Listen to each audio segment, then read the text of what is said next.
This is CAT S75, and today I would like to share the top 5 pro tips and features for this device. So to start, I would like to demonstrate that you can set up the fingerprint recognition method. So firstly launch settings, then enter the security category, not privacy. Then tap at the fingerprint over here, choose what backup screen lock method you would like to have, and then set it up. Onwards, choose your notifications preferences and which notifications you would like to be shown at the lock screen. Then agree at the terms and you can start enrolling the fingerprint. So the sensor on this phone is located at the back panel, so simply lay and lift your finger onto the sensor or onto the scanner until the entire surface of it will be enrolled.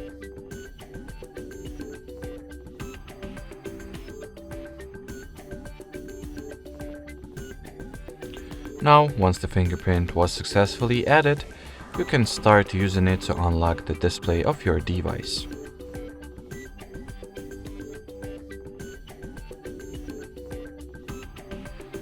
The next option that I wanted to show, you can find at the display category of settings. It is called the screen refresh rate, and there are practically two values you can go for, either standard or 120 Hz. The standard refresh rate value is 60 Hz, as you can see from here. Long story short, the higher you go, or rather the higher value you opt for, the smoother and silkier visual experience and animations you will get. But it comes with the expense of increased power consumption. So if currently your focus is preserving the battery you have left rather than motion smoothness or animation smoothness, you can just manually set it to be at 60 Hz, thus decreasing or reducing the battery usage.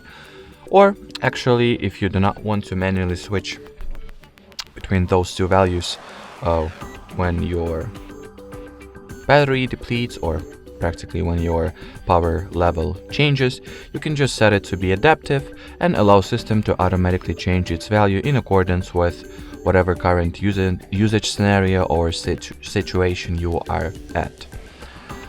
Next feature that I wanted to show in today's video is a very small one. As you can see currently, the battery percentage is not displayed at the status bar unless I will uncurl the notification panel. So if you would like to change that and make the battery percentage visible right over here, you will need to launch settings, enter battery, and in here just turn on this simple battery percentage toggle. And as you can see, the battery percentage gets successfully displayed right next to the, battery icon itself. The next option is also can be also found at the battery category of settings. It is another fairly simple toggle, but which allows you to, the always on charge mode, that's what I'm talking about. Once enabled, as you can read from here, it allows you to use your device once it is charging currently and you have the charger inserted into your phone. And it makes it so that the, phone usage does not deplete the battery health like that, since in any other given scenario it is not recommended for you to use your phone once it is charging, since it negatively affects the battery.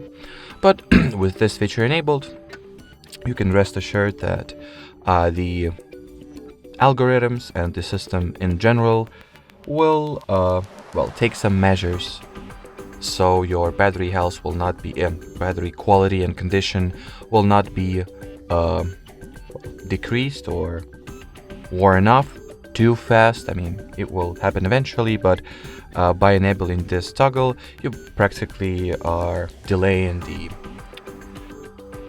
how should I put it? You are delaying the inevitable depletion of the battery condition. And if this toggle is active in your case, just use your phone when it is put to charging, and do not worry. The fifth and final tip that I have is how you can change the system navigation type. As you could have noticed by now, Up until this point in the video, I've been navigating through the interface through gestures. But if you are not convenient with that and would like to set that type to the digital buttons and use them instead, you can absolutely do that by simply entering the system category of settings, opening the gestures page, then going for the system navigation and switching its type to 3-button navigation. And now the gestures are no longer active and I cannot use them, as you can see, but I will be perfectly able to navigate through my system using these convenient digital buttons. I'm personally more